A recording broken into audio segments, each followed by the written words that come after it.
You are listening to the IoT For All Media Network.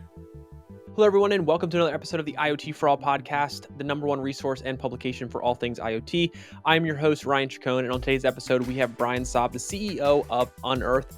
They are a very interesting and fantastic company. They are a venture-backed software company providing field-first critical infrastructure management solutions to top utility and government clients.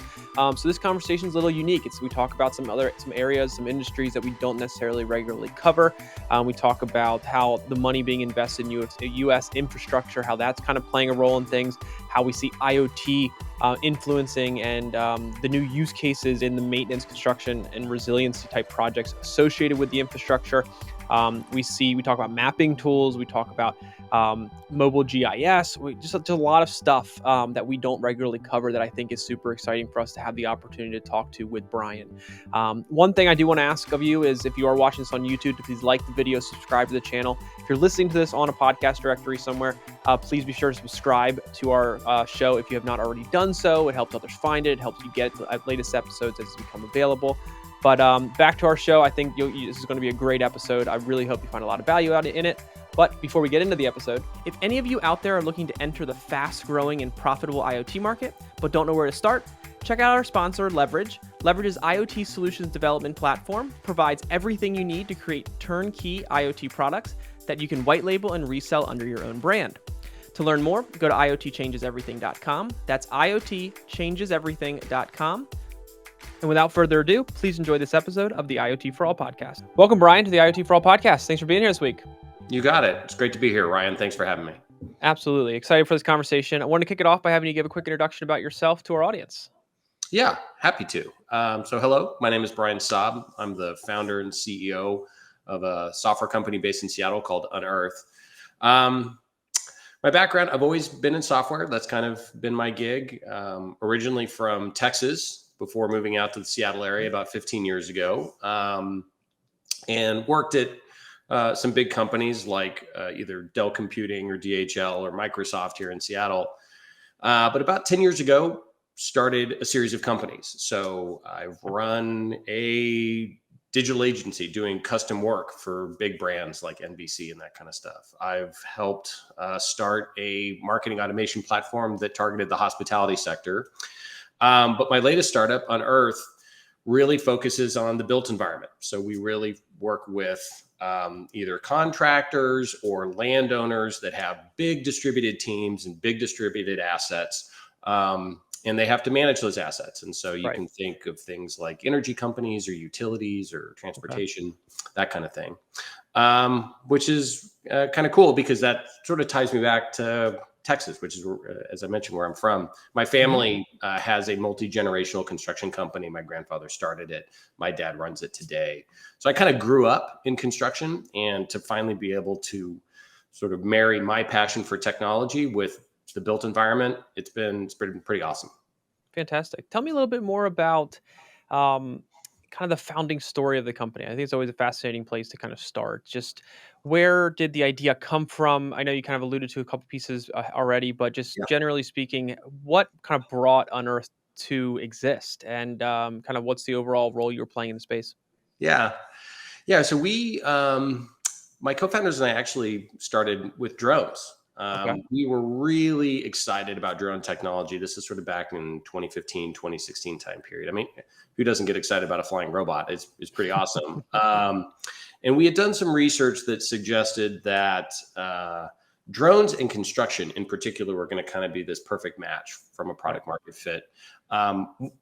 We're not hardware experts, far from it. So we weren't going to build our own drone. But when it came to the software that was either helping you manage the drone or more specifically the information that was coming off of it, that was really an area that we thought we could add some value. And as I mentioned, my family's got this construction company back in Texas. So we just invited ourselves on some construction projects. I think when we realized there was a bit of a there was when there was a dispute that arose between a landowner and a contractor over how much dirt had been dug out of this enormous hole in the ground. And the hole was a stormwater drain off dam. So when there's a lot of rain and you have to divert that water, as opposed to going into people's homes or something, you put it in the big hole. And there was just a dispute about like, we thought we were only going to dig so much, but you guys are saying you need to dig more. That's a problem. That problem actually amounts to a lot of money. And this is actually a pretty common scenario. Unearth was born not out of the dispute, but what we realized when we helped bring that dispute to resolution. So, at first we did something that's very common today, which is that we use drone data and imagery to do photogrammetry and then do this volumetric study and kind of show like, no, the change over time is correct. And the amount of earth that was moved is as the contractor is saying.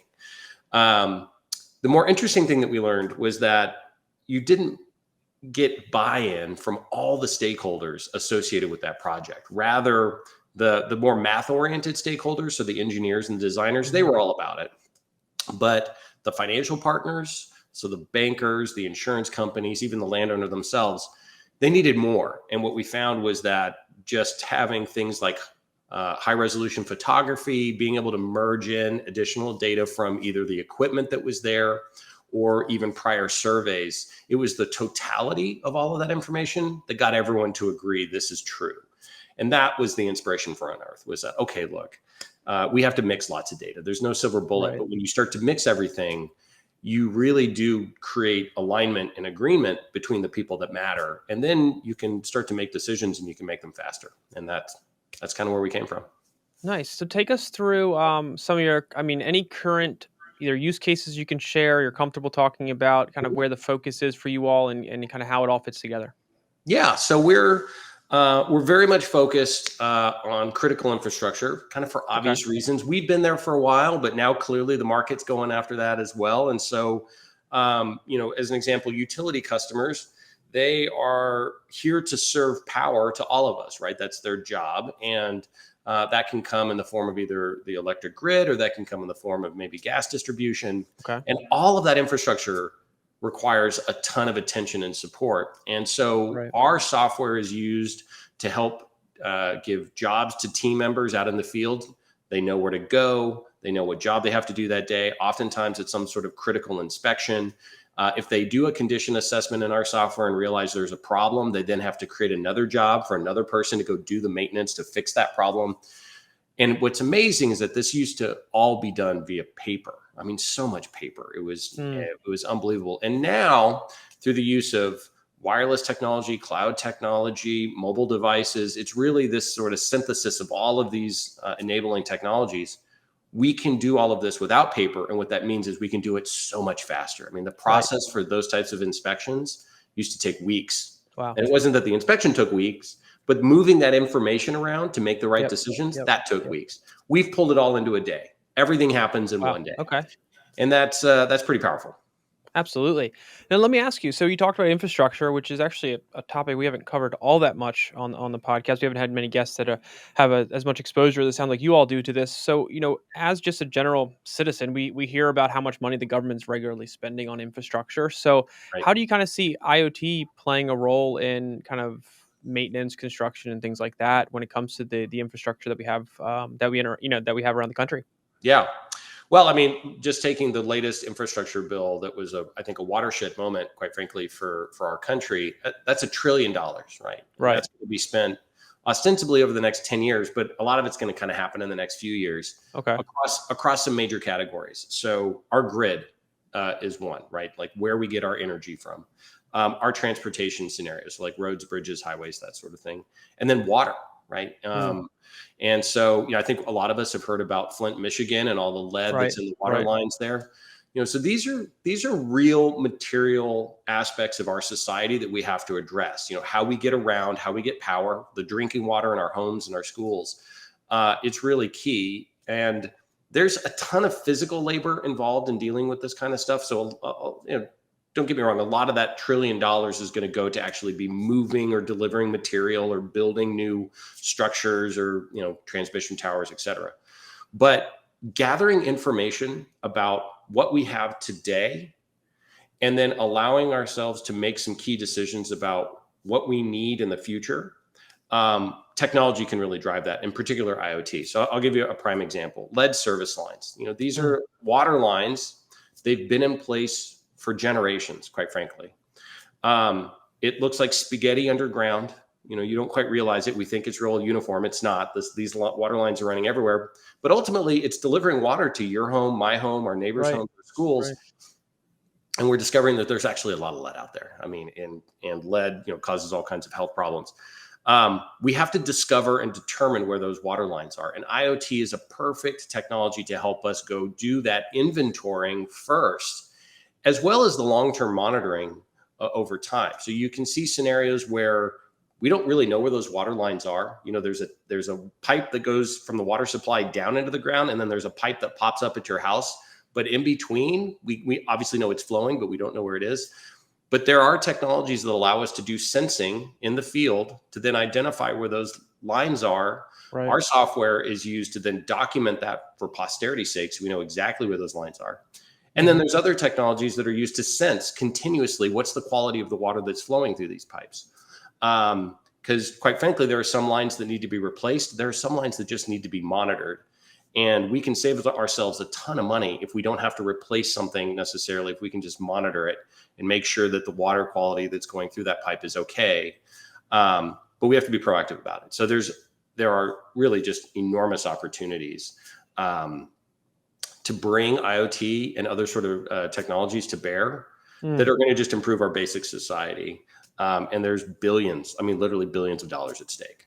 Yeah, absolutely. Yeah, it's super fascinating to think about how the technologies that we talk about on a daily basis on our podcast and on our website can play a role in kind of that public health side of things and really improving the environment in which people live, and help improve the life in communities. So one of the questions I kind of wanted to ask you also is, how do you kind of view not just IoT, but just let's think about technology companies in general? How do you kind of view their role in supporting and helping improve infrastructure, helping initiatives that are directly impacting the public health? And I think technology companies kind of can play a large role in this, but I'd love from your perspective kind of how you all approach it and just think about that way to participate in those initiatives. Yeah. Well, I think from our perspective at Unearth, we have a real responsibility to play a key role in education and, quite frankly, just arming those individuals that put on their boots, put on their hard hats, and go out into the real world and work on our critical infrastructure every day. That's who we honor. Just as an example, we've all come through COVID and the pandemic. It's been a crazy 2 years. Our customers never stopped working. They didn't have the luxury of going home and working at home. They had a responsibility to go out and continue to work. And so we really try to honor them. And so, ways that we can contribute, one is around education. We can help bridge that divide between those that have done a job the same way for 100 years. Roads have basically been built the same way for 100 years. The way we've put in plumbing or the electric grid, et cetera, it's been done the same way for 100 years. And technology is really changing how we can do so many things, including how we manage our infrastructure, how we manage our work, how we share information amongst all the key stakeholders. And so we have a responsibility to educate. And then we have a responsibility to push that technology out. And so a lot of times with our customers, it's about showing them what's possible. So we'll actually arm them with the technology, be it cloud computing back in the office or some mobile technology that they're using via their smartphones or tablets or what have you. Right. And we can literally show them how they can do their job in a different way, which then they get incredibly excited about because they can see the potential. Again, going back to some of our customers, they have backlogs of work that are hundreds of years. They know how much infrastructure they're managing. They know what their workforce looks like. And at their peak performance, it will take them 100, 200, 300 years to go look at everything, monitor everything, and figure out, okay, this is the true condition. I've done my job. I've done the proper inspection. But with technology, we can dramatically pull those timescales into something reasonable, right? And that's where we feel like we have a responsibility to be as proactive as possible. Absolutely. Yeah, makes a ton of sense and totally agree. I wanted to actually pull back to something you were talking about earlier when you were kind of going through the history and the founding of the company. You talked about the drone usage for and the work that was done in Texas, and that kind of got me thinking about mapping software and technology and how it relates to these infrastructure and just general IoT projects that we see. I see maps playing more of a role every day in different solutions. And I just want to kind of get from your perspective, where do you kind of see the biggest need for mapping tools in more of the infrastructure side of things that you all work in?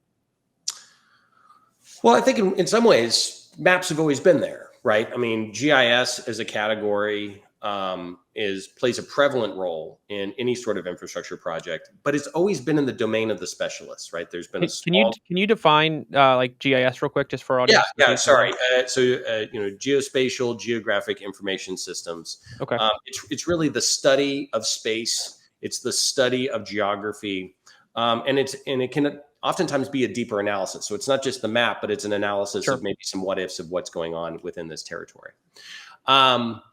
What we really try to do is democratize that analysis. We try and make that mapping information available, mainly because everyone kind of gets it. When you show someone a map, you don't have to explain much more, right? It's like, in some ways, if you think about something like Google Maps, it's so ubiquitous and we all just generally rely on it, that when you incorporate that in someone's job, it just makes their job that much easier. And then what we do is we take it the next mile, and that we start to layer other information against the map. If everyone understands the geography and understands where they are relative to perhaps the critical assets they need to work on, or where their team is, or where the next job is, they just become much more productive.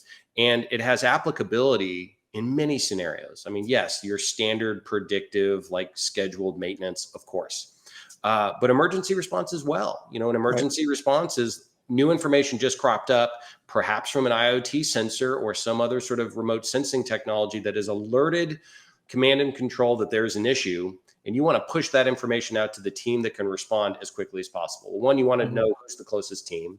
Two, you want to push to them the right information.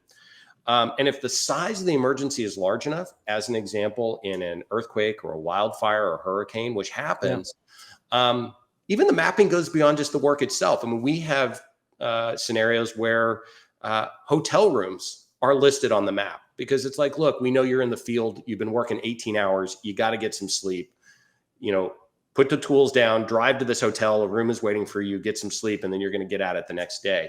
Right. So, we really haven't quite seen the ends of where maps can add value. It's kind of across the board. Fantastic. Yeah, totally agree. It's very exciting space. It's something that's interesting because obviously, like you said, maps have been around forever, but the application of them and how they're interacting with the software, and then obviously connected to the hardware side of IoT, is super fascinating just to see what's possible kind of as this technology grows.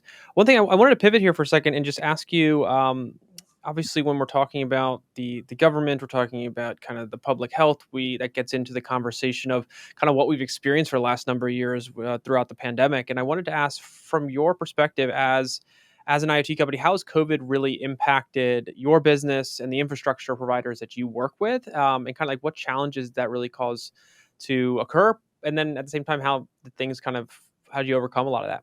Yeah.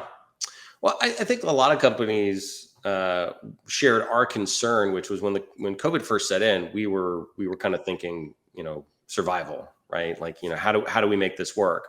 I think we figured out pretty quickly that for all of the harm that a global pandemic was having in our society, it was actually creating a bunch of awareness that I think was generally positive for an organization like ourselves. Okay. And that was because, like I said, our customers, the people that we serve, they still had to go out and work every day.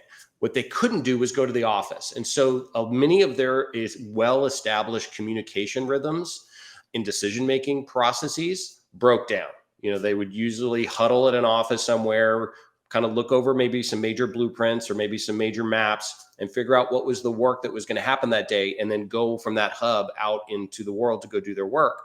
And then they would bring any paper that they had documented in terms of condition assessments or reports that they might have, bring that back into the office. None of that was going to happen again. And so there was a very fast realization amongst our customers that their behavior was going to have to change, and that technology was going to play a major part of it. And we've seen that carry forward to now, which is that, quite frankly, it's time for a digital transformation. And that digital transformation has to be top to bottom. It has to be that they have to upgrade all of their infrastructure and the sensing in that infrastructure. The more that the systems that they rely on can be feeding information back to them, that was going to be a major shift for them and an important one. And then to the extent that they could then arm their teams with digital technology that would allow them to receive that information and respond to it in real time was also critical. So we're actually pretty excited, if I'm being honest. Like, we're really sort of energized when we see what's happening across industry, and that these are generally kind of older industries that have kind of done things the same way for a long time, and all of a sudden they realize like it's time for a change. So let me ask you then, where do you kind of envision the future of IoT in the industries that you work in? I mean, in a number of places, right? I think that, first and foremost, remote sensing is just going to become a must-have, right? That we're just going to see an increased reliance on remote sensing and the gathering information across huge territories. There's still, I think, a belief that I got to get eyes on it. I got to send somebody out and put their eye on this thing. And that's still kind of prevalent. That's a cultural aspect of some of these industries we work with. But there is a growing recognition that the early warning system needs to come from remote sensing. And that once the anomalies are identified, yeah, sure, we'll still go put some eyes on it. But we can't just be sort of wandering around aimlessly, so to speak, and be looking for challenges. I definitely think that, mobile technology tied to a more robust broadband backbone is going to just lead to all kinds of jobs relying on digital tools, right? Our software runs offline, so we have the benefit of sort of working resiliently in both online or connected and then disconnected scenarios. But man, with 5G coming and just the ubiquitous connectivity, I just think it's going to create a lot of opportunity. And then I think the last area, kind of back at the office, is we're seeing a big shift to the cloud, which kind of makes sense, right? Is that, these on-prem solutions that have been in place for a long time, they're all giving way to a movement to the cloud, meaning your data, all of your historical data, all of it is getting packaged up securely into the cloud and then is accessible anywhere, right? Like if you're working from home or whatever, no problem, you have access to it. Right. Absolutely. Yeah, those are all fantastic points. I think we've seen a lot of similarities across different industries as well, as far as especially the legacy side. We're getting out of the legacy systems into, or the on-prem systems into more of the cloud-based stuff, just from kind of the power that provides these organizations to be able to enable. So a lot of similarities, but great insights for sure. So let me ask you, as we kind of wrap up here, for our audience out there wanting to learn more, kind of stay in touch, kind of just get a sense of the stuff you have going on, or even follow up with questions, what's the best way to do that? Yeah, no, thank you for asking. You can always check out our website, unearthlabs.com. We have an amazing blog that we are constantly featuring tons of information. And then if there are specific industries that you're a part of, we have a lot of industry landing pages. So as an example, I'd mentioned lead service lines. We just released new information related to the work that we're doing around lead service lines. And so I would encourage anyone in your audience, if they're interested, to stop by our website and learn more. Fantastic. And kind of next 3 to 6 months, anything we should be on the lookout for that is exciting on your plate that hasn't been released yet? You don't have to give us obviously any secrets, but just things we should be kind of paying attention to. Well, I think along with lead service lines, we're actually partnered with the EPA on that. And so I think we're pretty excited about our responsibility there to work with the federal government all the way down to local municipalities. And so we're going to continue to talk about the work that we're doing there because we're very proud of it. And then I'll also just say that we realize that we're just a piece of a broader software ecosystem. So you'll start to see more and more announcements around integrations related to our platform. We're a key partner to Bentley Software Systems. That's another major player. Procore is another one. So we've kind of got a slate of integrations that are coming out that I think will be important to the market.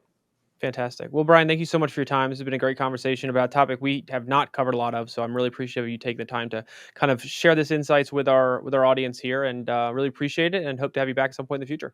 Absolutely, Ryan. Thanks for having me. It's been a pleasure. Thank you. All right, everyone. Thanks again for watching that episode of the IoT For All podcast. If you enjoyed the episode, please click the thumbs up button, subscribe to our channel, and be sure to hit the bell notification so you get the latest episodes as soon as they become available. Other than that, thanks again for watching, and we'll see you next time.